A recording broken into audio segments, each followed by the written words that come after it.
What's something you hear every single presidential election? I know you should never say every time or never. There's things you shouldn't say, but I guarantee you've heard this and you've probably said this every election. What have you heard? What have you said? This is the most important election ever. Have you said that about this one? It's Trump. It's Dome. It's do we stop communism or not? It's, of course, the most important election ever. But it's not. Oh, don't get me wrong. It's very important. It's not the most important election ever. Every election isn't the most important election ever. And since the 60s, that's what everyone said. This election is one of the most vital in the history of America. The most important of all choices will be made by the American people at the polls. This is the most important election in this nation in 50 years. This is the most important election in history. 1996, in my opinion, is going to be the most important election of our lifetimes. I am convinced one of the most important elections we're likely to see for the next 50 years. All these choices make this one of the most important elections in our history. Americans, this is the most important election of our lifetime. This election could not be more important.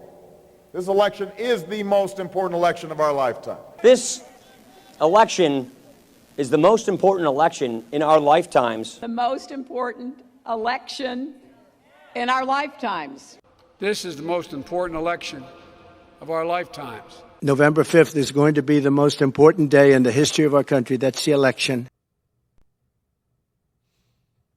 Well done, Mr. Producer, putting together that little compilation. But it's true. Everyone says it. But every election can't be the most important election, can it? Some have had to have been more important than others. The most important election in this country's history was 2008. No, I'm not being dismissive about how important this next election is and the one after that. I don't know. They're all really, really important. 2008 was the one. That was the one we couldn't afford to lose, and we did. And we have paid and will continue to pay the price for losing that election for years to come, because that is the election that brought us Barack Hussein Obama. And you see, there are things, several things that make Barack Obama so incredibly damaging. Yes, the media, they've just slobbered all over him. I'm sure you remember all this. Change has come to America. We know that wind can make a cold day feel colder, but can national pride make a freezing day feel warmer? It seems to be the case, because regardless of the final crowd number estimates, never have so many people shivered so long with such joy. It is radiant, the happiness. In fact, just us lucky enough to be in this business today, looking out the window here and getting the reaction when the crowd catches your eye.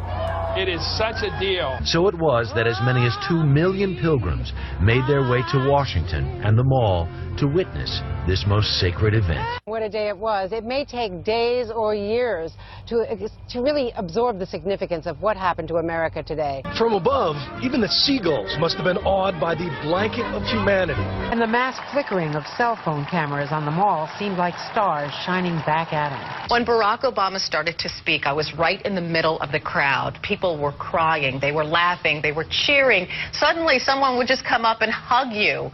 It was just amazing. It was like you're standing in the middle of these strangers and all of a sudden you had a million friends around you. It was one of the most moving moments in my life.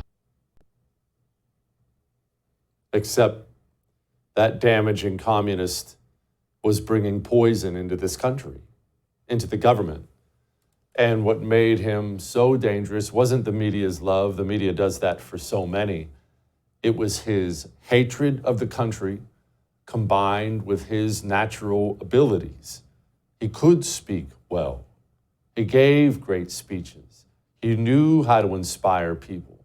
And more than that, he knew how to implement his plans in the government. You see, he got into power and he promptly began to clean out levels of government. He was even cleaning out, not just Republicans, he was cleaning out old, more moderate Bill Clinton types And he was replacing them with people we've never had in our government before. He took every America-hating dirty commie and he put them in positions of power in the military, FBI, IRS, you name it. He remade this government into a government that reflects his values. And that's the other thing about Obama. His values hate the country. We've had many, many bad presidents. You can argue we've had evil presidents. You can argue most of them were evil. We've had morons. We've had guys who screwed things up. Until the election of Barack Obama, we've never had one who actually wanted to bring the country down. Do you remember? It's a video maybe you've seen, but do you remember that video where he was at a ceremony with Michelle and she turns to him and very clearly says, all this for a darn flag, only that's not what she says. Remember him turning? Look at it. Remember him turning to her? Turns to her and gives her that nod. Barack Obama hated the United States of America, hates the United States of America. That's his mission, to bring down this country he hates. And that's why, look, that's why he sat in this church for so many years. When it came to treating the citizens of African descent fairly, America failed. She put them in chains. The government put them on slave quarters, put them on auction blocks, put them in cotton fields, put them in inferior schools, and then wants us to sing God Bless America? No, no, no. Not God Bless America. God damn America. That's in the Bible for killing innocent people. God damn America for treating us citizens as less than human. God damn America as long as she tries to act like she is God and she is supreme. That man baptized Barack Obama's children. Barack Obama took his America hatred and he brought it into the captain's chair. You see, if you get on a boat, you can survive maybe a moron of a sea captain. I don't know that you can survive a captain who wants to send the boat to the bottom of the ocean.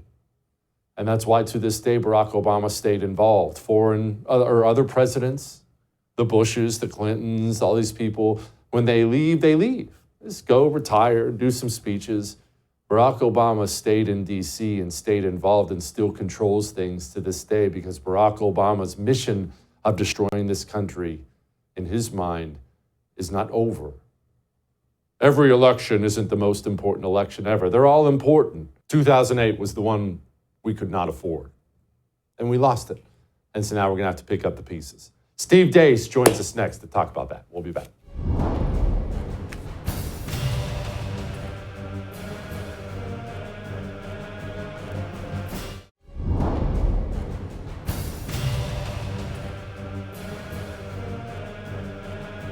This is the most important election you've ever voted in your entire life. There's a need for fundamental change in our economic philosophy as well as our foreign policy.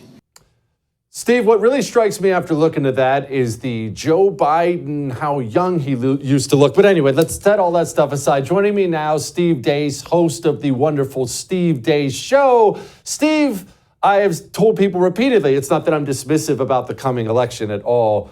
The one we couldn't afford to lose is the one we lost in 2008. The Obama cancer is, well, right now it's terminal, buddy. Well, if you look back on what's happened to the country since 2008, you are correct. Unfortunately, the Republican Party did what it typically does, and it nominated somebody that was no real threat to Barack Obama. Even if he had won, we were largely just delaying the inevitable. Remember, John McCain's big thing was don't call Barack Obama by his actual name or you're a racist. Barack Hussein Obama, to call him by that meant you were a racist. Remember the one time John McCain took over the lead in the Real Clear Politics polling average was in early September of 2008. And then he canceled his candidacy so that he could pass the most unpopular single piece of legislation in American history at the time, TARP. And only to have the very first debate after that, Barack Obama hit John McCain from the right by saying that TARP was just too expensive and too much government. Good times. Yeah, I mean, you're right. That's the one we could not afford to lose, but we nominated John McCain, and that's why we lost it.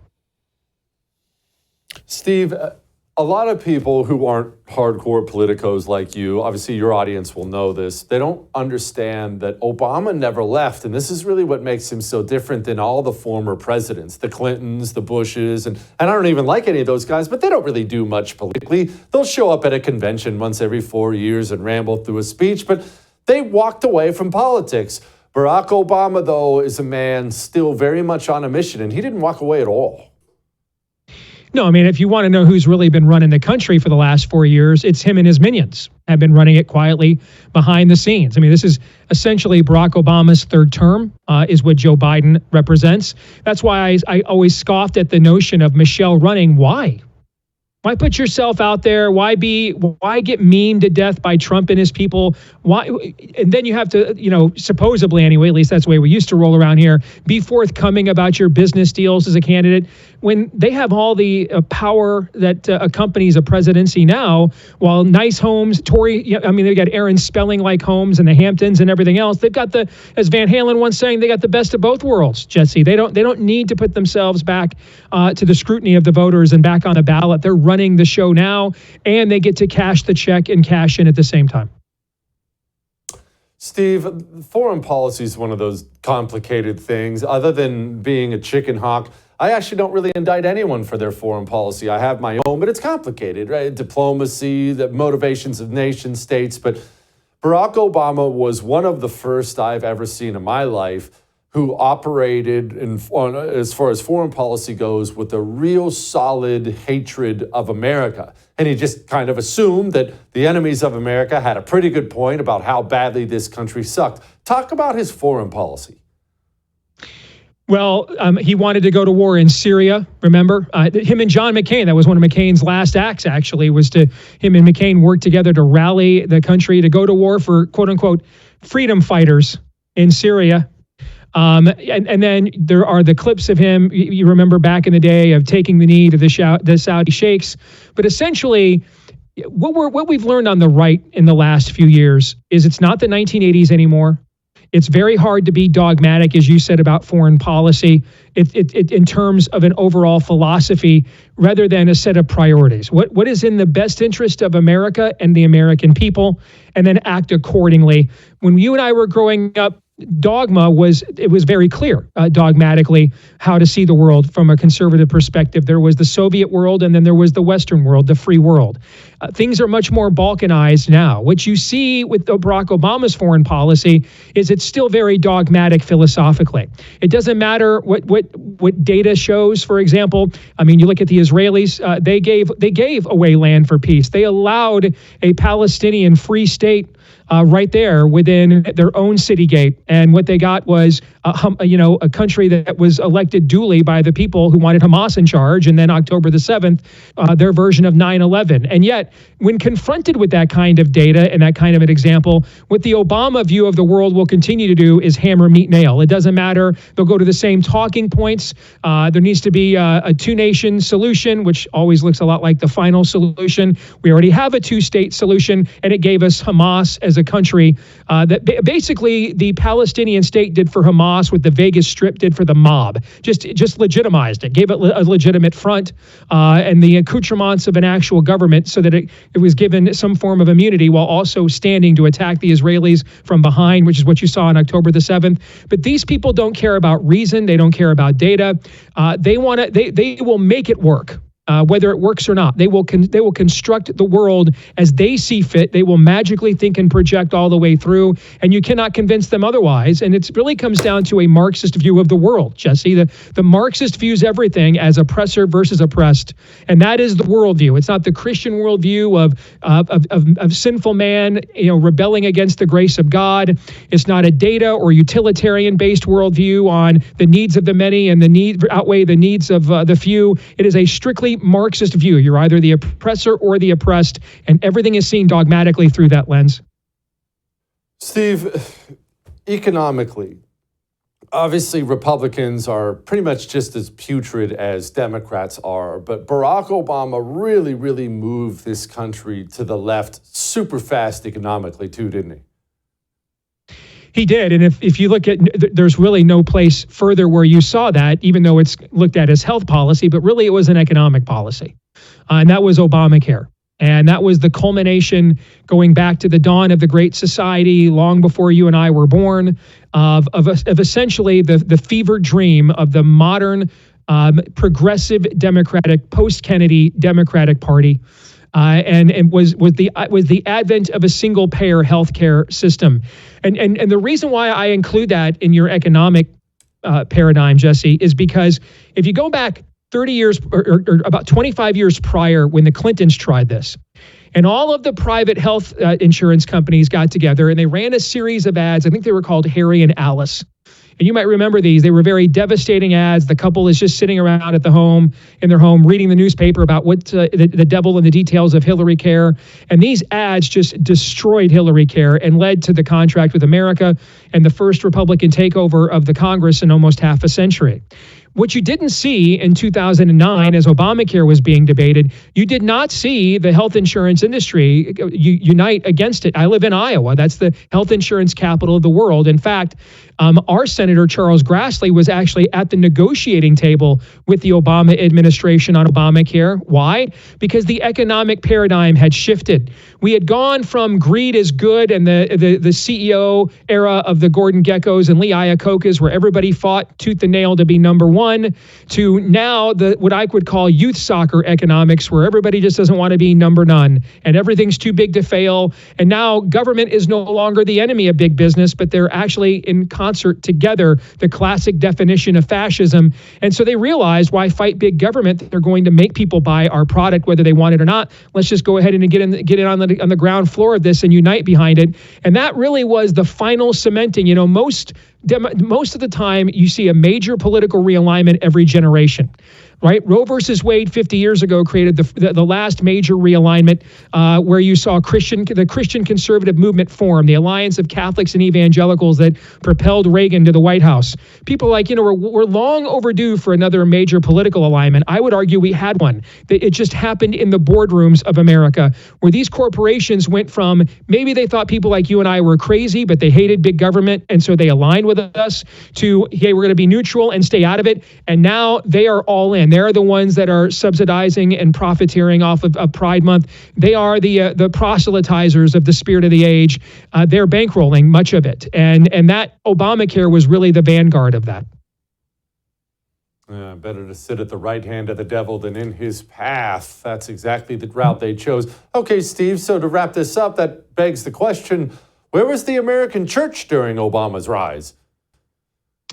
It was getting purpose-driven and seeker-friendly, and creating legions and legions of false converts while building massive megapolises in the suburbs that were modeled much more after Pottery Barn than the Church of the New Testament, Jesse. That's what it was doing. All right. We'll be back.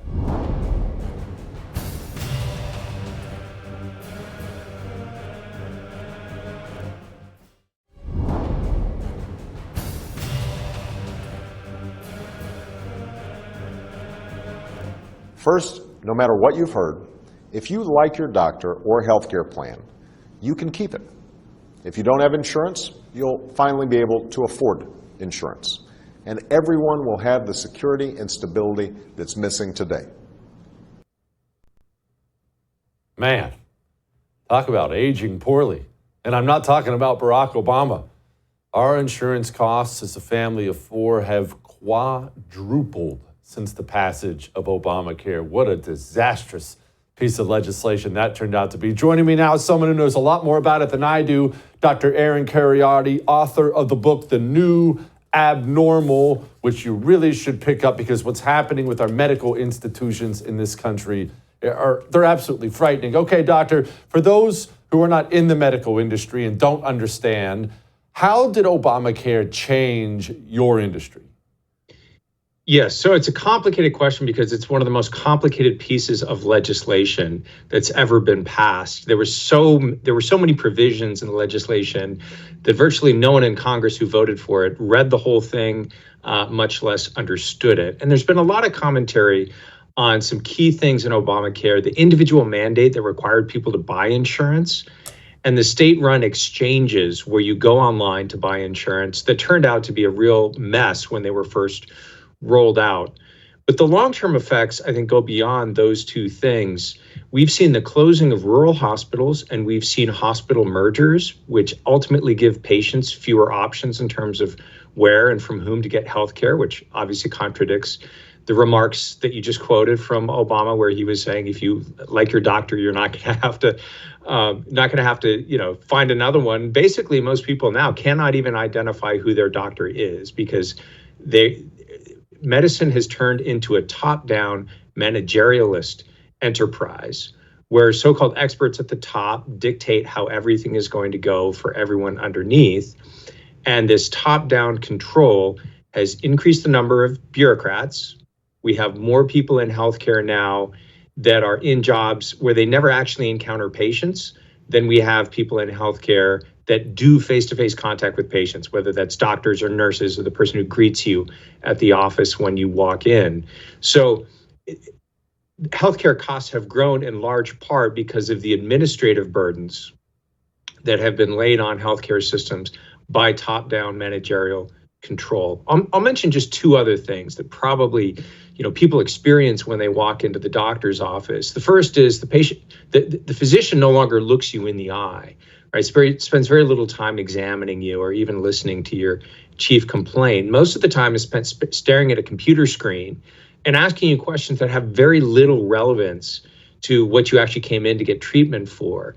There was a provision in Obamacare basically requiring the adoption of electronic medical records, which sounded like a good idea at first until you realize that it's basically turned physicians into glorified data entry clerks that are having to check a bunch of boxes and ask a bunch of questions and gather a bunch of information for third parties that want that information, rather than attending to the patient who came in with a specific issue that they wanted addressed.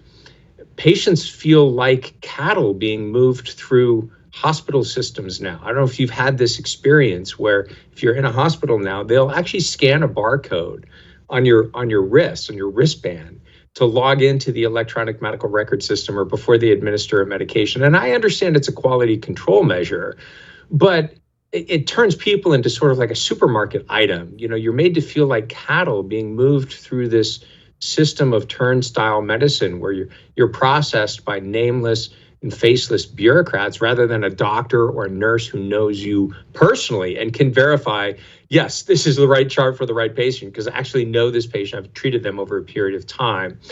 Or, this is the right medication for the patient because I'm actually connected to this patient in a longitudinal way.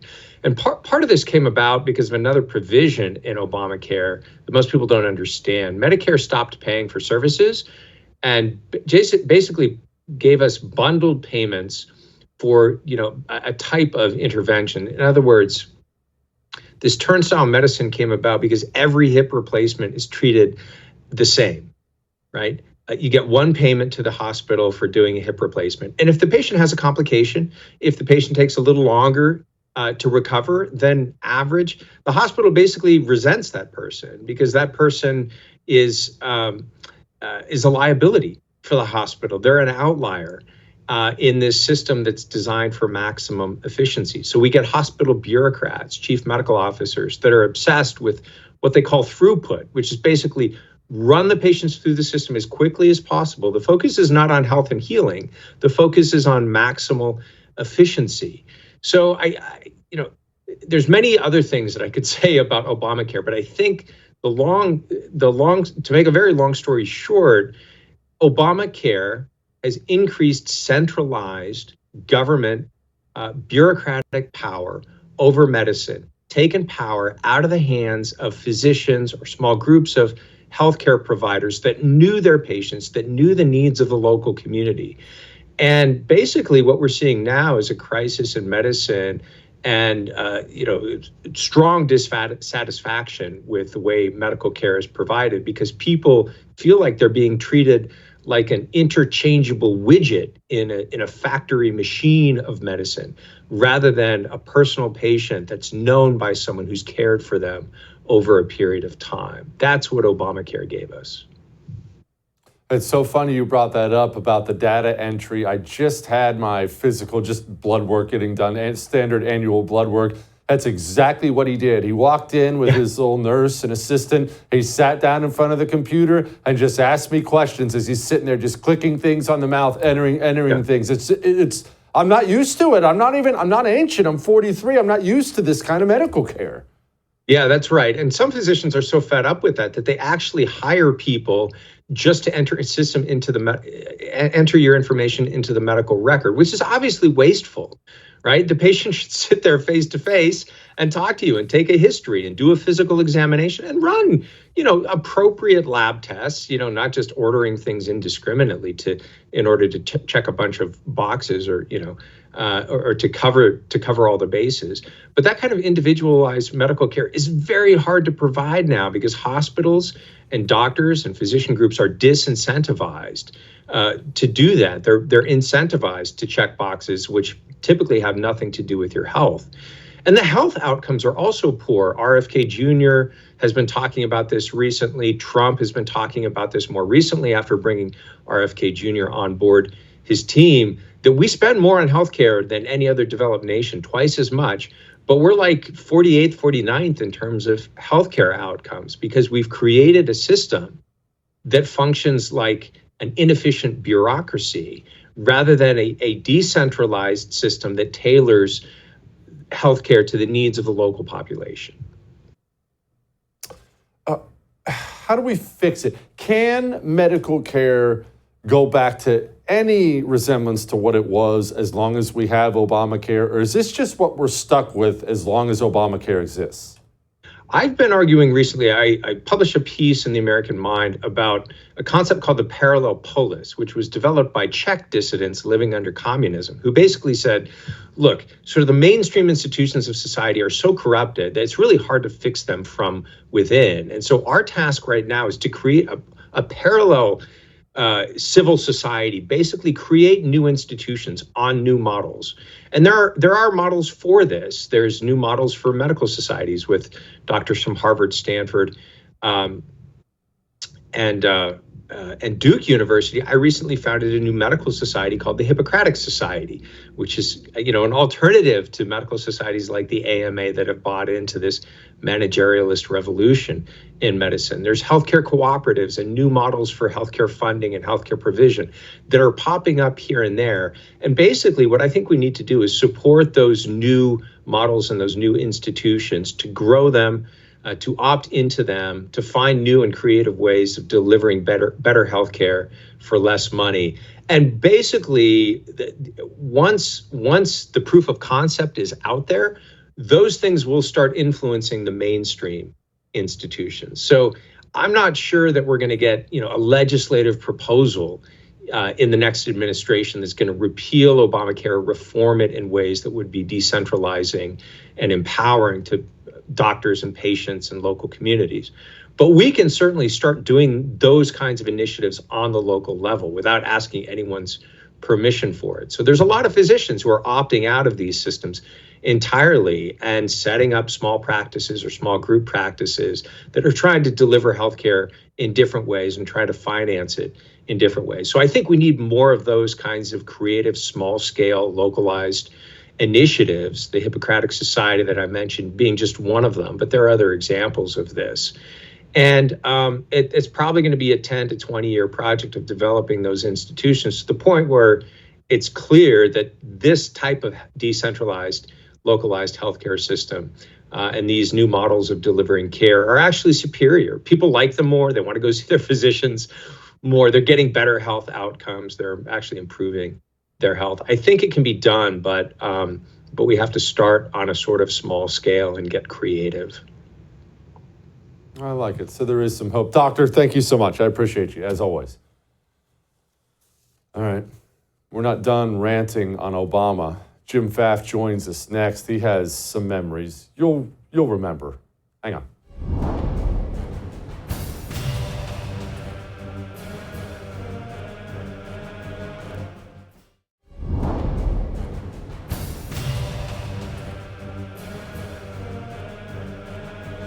Somehow, and there are a lot of historical reasons for this, gun ownership in this country became an ideological issue and a partisan issue in ways that it shouldn't be. He was so good at that. Gosh, I loathe that man.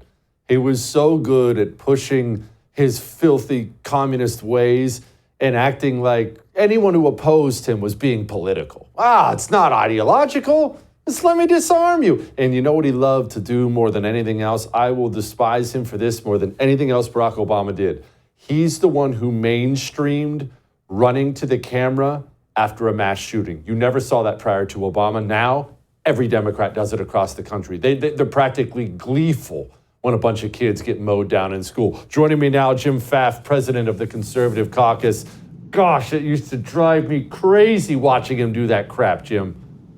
He weaponized the Oval Office in ways more than any president had before him. Remember, just 5 days before the 2008 election, when he was first elected, he says, we're 5 days away from fundamentally transforming America. There's no doubt that what he meant by that was not to go away from the Constitution and to move away from every traditional norm, traditional institution that had made this country great and really made us prosperous. And we're seeing the end result of that happening even to this day. In fact, every major problem we're looking at it probably has its origin and root in Barack Obama's presidency.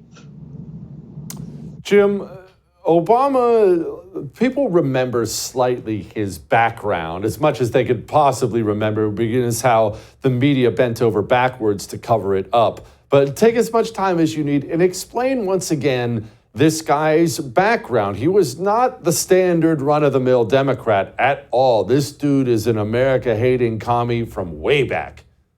There's no doubt about it. In fact, he was trained indirectly by an America-hating commie named Saul Alinsky. You remember back in the day when we were talking about Barack Obama, and he was touting himself being a community organizer, and that's what he used to do.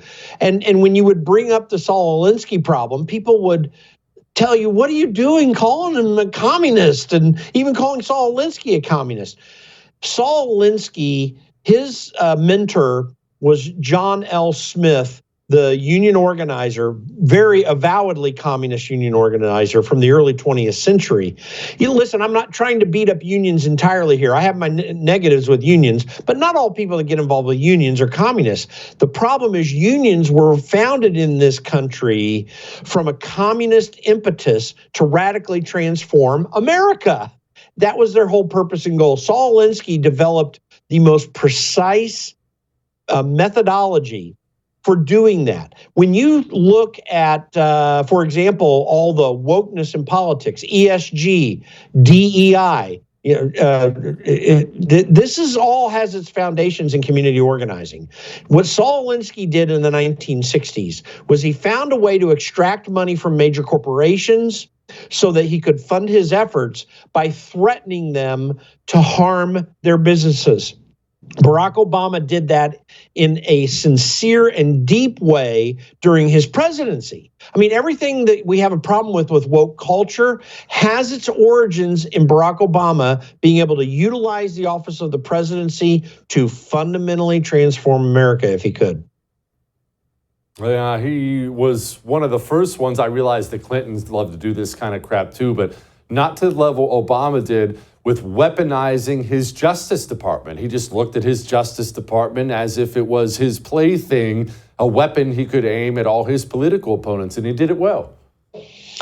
And again, don't forget that Eric Holder, during the Fast and Furious debate, where we found out that the United States government was sending guns down to cartels in Mexico that were finding their way back up on the street. By the way, don't talk to me about Second Amendment, NRA, whatever organization that stands for guns in this country. Don't tell me that they're the problem. Barack Obama was that problem. And it makes you kind of wonder. And remember, Eric Holder was reprimanded by Congress because of the Fast and Furious thing.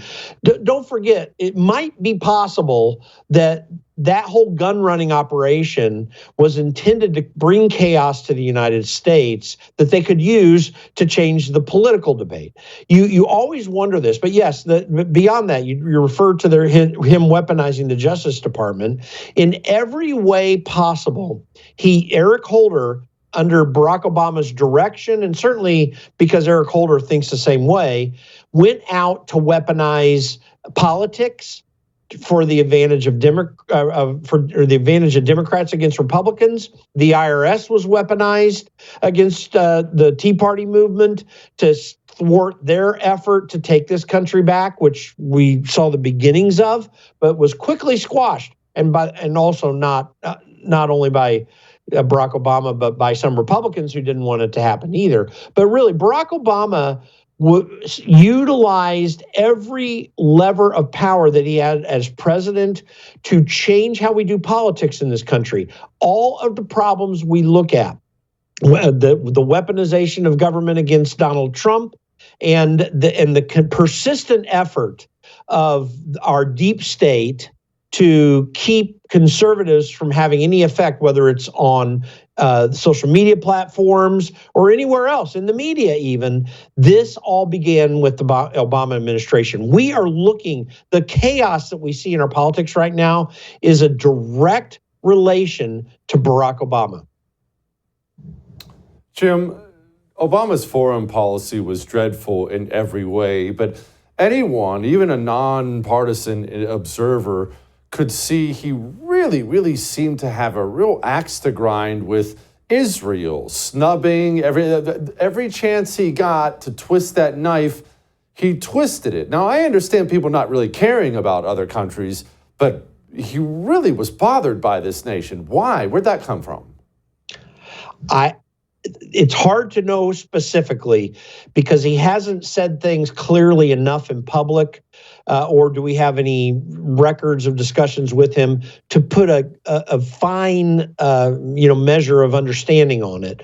But his father was a Muslim and from Africa, was an anti-colonialist. So it's either direct sympathy with Muslim sentiment, which I'm not entirely certain is the case, but it does come from this colonialist idealism that Barack Obama clearly was part of, that would resent not just Israel, but any country that came into power in a local area. So I think that's motivating a whole lot of it. The other part of it was that Benjamin Netanyahu, who was prime minister during Barack Obama's administration, was a conservative who believed in and still does believe in fundamental principles of liberty. And that really offended Barack Obama's sentiment because he doesn't believe in fundamental principles of liberty. Lastly, he falls into that basic Democrat tendency that is anti-Israel, as much as they want to claim otherwise, because they really do not want Israel to succeed in that area. They have political reasons to connect with the Arab countries there, and they have a disbelief in these principles of democracy. Don't forget, Barack Obama's administration spent, I think the number was $800,000 in an effort to take down Benjamin Netanyahu during one of their election cycles. They were literally involved with American tax dollars to take down Benjamin Netanyahu. What about Venezuela, Cuba? I remember that picture from Cuba of Obama going down there. Why? What was that about? Well, again, I think it's this proclivity to be closer to communism ideologically than to be part of a free market, freedom-loving liberty ideology. Listen, Barack Obama is not a constitutionalist. He was a he studied constitutional law and all. He was not a constitutionalist by any stretch of the imagination. Without a doubt, he wanted to fundamentally transform us away from constitutional principles. But in empathy towards that, he loved people like Hugo Chavez and Fidel Castro, who was still leading Cuba at the time. And frankly, it's just an ideological alignment. So there's always been this desire among Democrats, all the way back into Teddy Kennedy back in the 1980s, and some Democrats before him, who had this sympathy with communist Russia during the Cold War and with communist ideals. I mean, again, what's playing out right now? Look at what's happening in Brazil right now.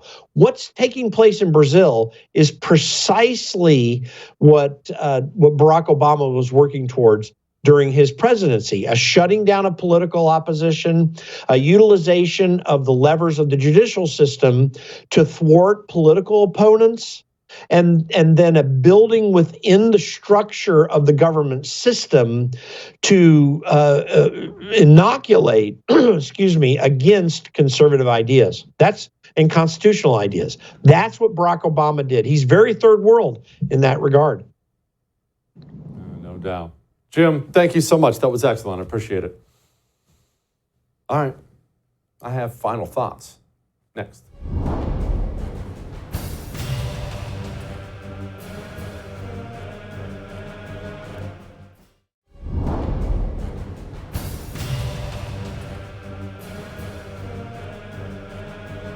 Look, we can recover from Barack Obama, but it's going to take a long time, and we have to understand that he's still behind the scenes, still holding the strings, still working. We have to counter his network and counter his power, and we have to understand wherever we find his influence, it has to be removed.